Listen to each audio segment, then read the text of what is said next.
Desert Island Discs, episode 5. Here we are. So I'm going to take another shelf from behind me. Fifth shelf down. We're going to take a look at all the titles on that shelf. Then I'm going to pick my choice for film to go with me onto a desert island. One film that I would pick over all the others on that shelf. Maybe with a runner-up or two. We'll see how it goes. So, yeah, let's begin.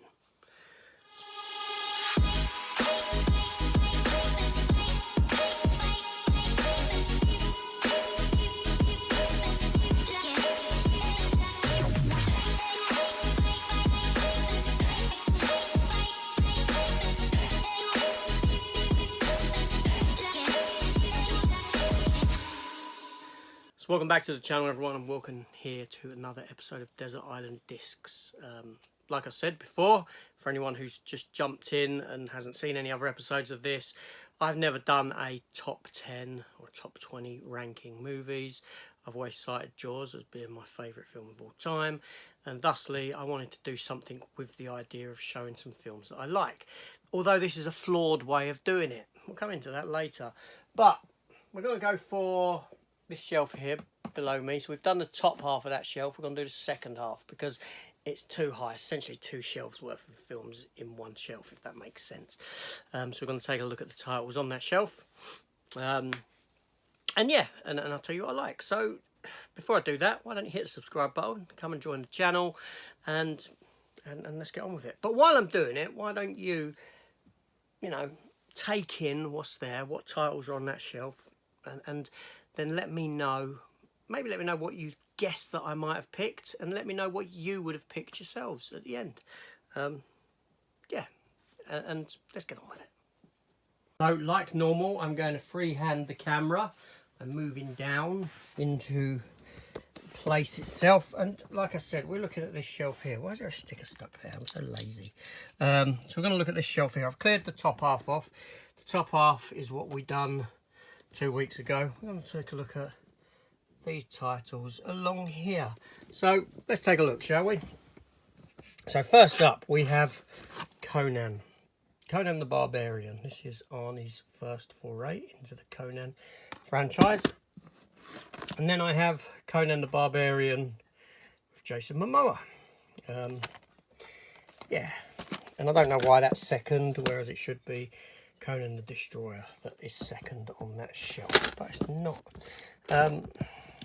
Arnie was great in the Conan movies. There we go. And then we have the Dirty Harry collection with Dirty Harry, Magnum Force, The Enforcer, Sudden Impact, and The Deadpool. All very, very good films. Clint Eastwood is very good. I'm going to put it out there for now, so it makes it easier. Oh no, it's decided to fall on the floor. I ain't got a lot of space down here, but let's just, let's see what we got. So then we have Allegiant. What was that? Was that the first, second, third? I don't know.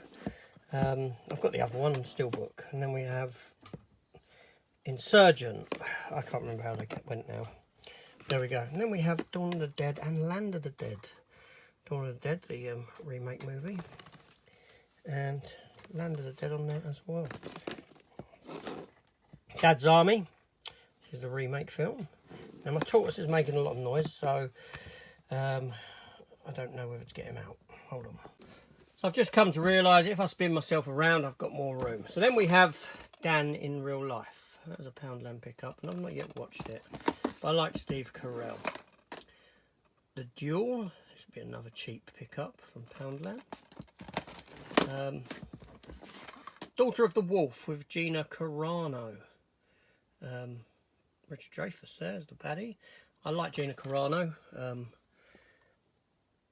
Yeah, I will watch any film that she does. Then we have here, we have The Dark Side of the Moon.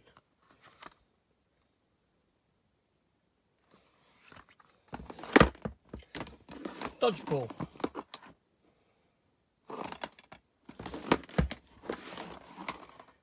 Demolition Man.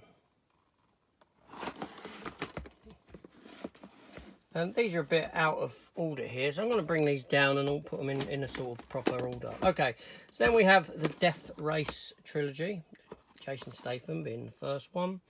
Death Race 2, and Death Race Inferno. Obviously Statham was only in the first. And then I have the fourth one there, which is Death Race Beyond Anarchy. I have seen it, but it is still sealed.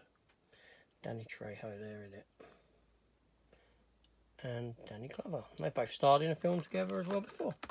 Then we have Death Race 2050. Which is this one here, more of a Roger Corman sequel to the original classic. Dante's Peak, the volcano film. Pierce Brosnan, Linda Hamilton. The Duchess. Oh, I picked up cheap. The Dinosaur Project. I like the way this image here makes a sort of raptor face. I've got to keep an eye on Tortoise, I don't know what he's up to. Oh, he's bloody annoying me. Then what's this? I don't know what this is. Ah, Dances with Wolves, Kevin Costner. Yeah, this is the Australian version because this is actually the uncut edition.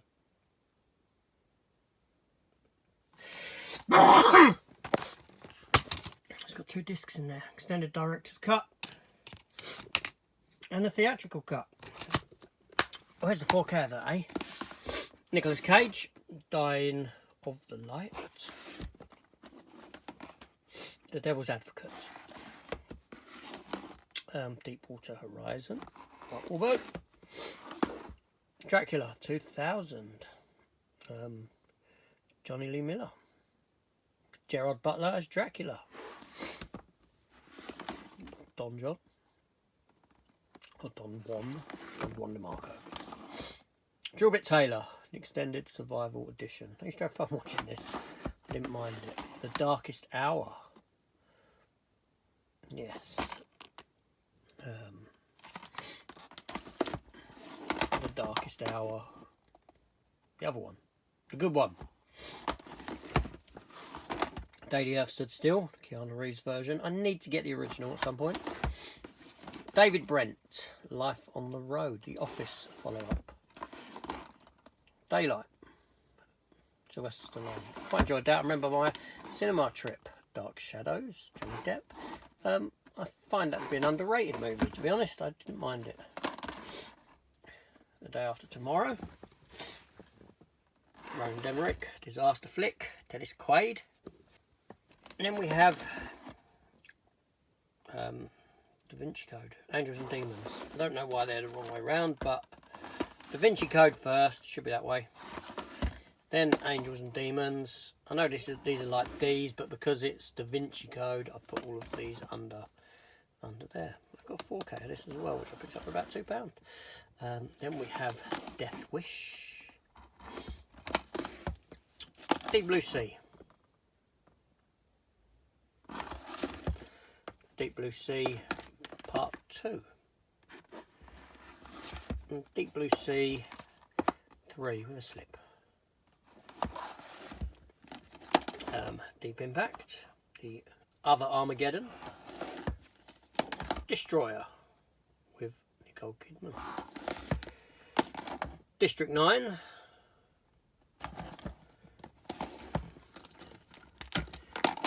Disturbia. Shia LaBeouf. Dragon Heart. Dennis Quaid again. Sean Connery voicing the dragon. And another dragon film, Dragon Wars. There we go. And this here is Drive Angry.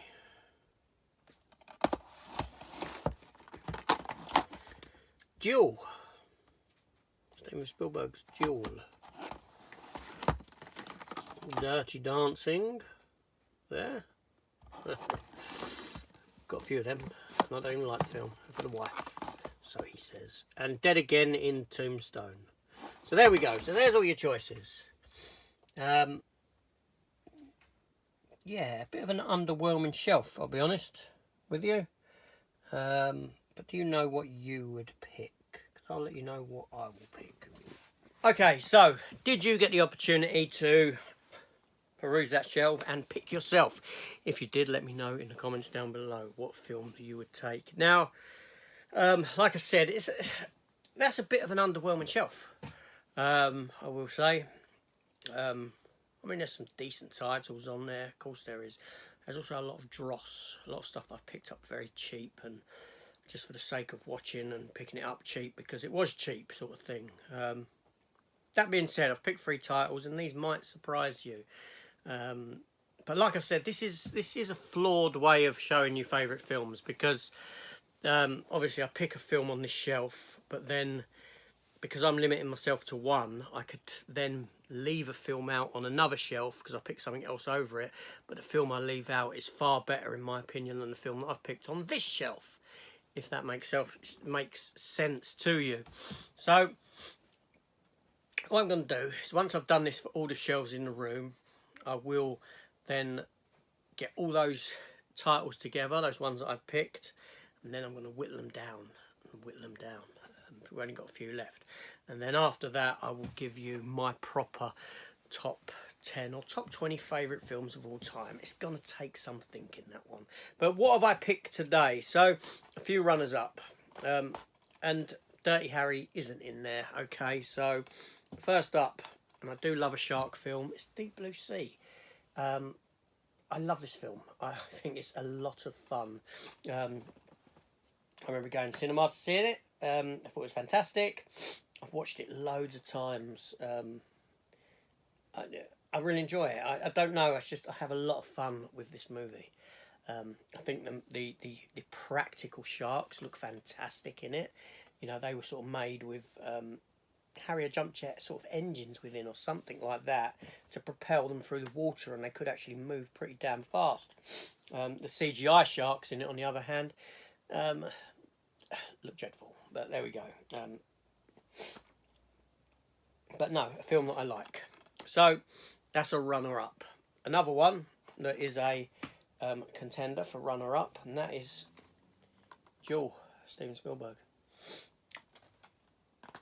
This was his TV movie that he'd done, and before Jaws, very much Jaws in tone, man against beast sort of a thing, but in this case it's a truck. You never get to see the driver. Keeps that a mystery, so it keeps it more sort of ominous. And hats off to Spielberg. You know, for a TV film, this looks fantastic. You know, the TV companies wanted him to do it on green screen. He said, no, I'll go out and film it for real. And to watch the making of documentary that is on here is just, it's brilliant. It's a retrospective documentary, but which are always the best because you get more information out of a retrospective because it's not a puff piece about the film. It's more of a proper insight and discussion into the goings on of the film, what went wrong, what went right, all this sort of a thing. So yeah, fantastic movie. A bit sort of bugged up in my nose. So the one film that I would pick to take with me onto a desert island, and tonally I'm sort of completely different films to them. Anyway, the film that I picked is Dances with Wolves. Masterpiece from Kevin Costner. This film looks fantastic. It's just a superb film. I love every minute of this film. Again, I remember my cinema trip to see this film. Obviously, I was very young. I had a girlfriend at the time. Her name was Kathleen. She had red hair. I must have been about 13 or something, 12 or 13, in secondary school. And yeah, we went to see this in Greenwich Cinema, Greenwich Picture House, when that was their only cinema in Greenwich before the one at the O2 came about. And I loved it. Yeah, what can I say? Yeah, so that's the film that I would take with me. But, you know, obviously I've seen something like that far more than what I've seen Dances with Wolves, because it's more fun in a sense, if that, more escapist with this. So it's a bit of a torn battle there. But Dancing with Wolves I'd go with. Strong contender. Is it? Isn't it? Well, yeah, it would be. I'm sneezing all of a sudden. I don't know why. I know why. I've been down in the garden. Damn it. As I'm filming this, it's the last day of April. It's April the 30th, Sunday. I've just been down in the garden with the wife, and I've cleared some weeds. I've put some food out for the parakeets that come, and built a like freestanding greenhouse, the ones that you have the plastic over, trying to grow strawberries and this sort of a thing. And that's why I'm sneezing, and pollen, and a bit sniffly. So forgive me. I hate it. I'm gonna have to go and get a handkerchief. So yeah, much to the wife's dismay, I use a handkerchief. You'll use a tissue. Handkerchiefs are unhygienic. I'll stick with a handkerchief, thank you very much. I'm old school like that. But yeah, so there we go. There's my pick. Dancing with Wolves is the one that would be coming with me. What was your pick? Let me know in the comments down below. Yeah, one film on that shelf above all else that you would choose and take. That you'd sacrifice all the others for. Yeah, let me know. Anyway, it's AJ. In 2 weeks' time, I will be back with the next shelf down, which at the moment is covered up with loads of like little Alien vs Predator and Alien figures.